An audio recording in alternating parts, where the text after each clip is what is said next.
नमस्ते, हमारे आज के इस वीडियो में आप सभी का स्वागत है। हम लोग आज एक स्विफ्ट डिज़ायर का प्रोजेक्ट करने जा रहे हैं। इस कार में कलर का प्रॉब्लम है और बहुत ही डल हो चुका है ये कार।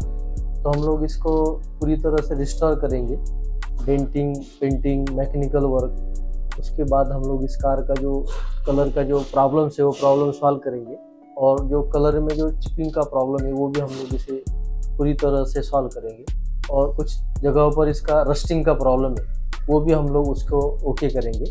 तो स्टार्ट टू एंड आपको इस वीडियो में देखने के लिए मिलेगा कि कार को रिस्टोर कैसे किया जाता है। तो आपके पास भी कोई ओल्ड कार है जिसे आप रिस्टोर करना चाहते हैं तो आप हमारे सर्विसेज ले सकते हैं।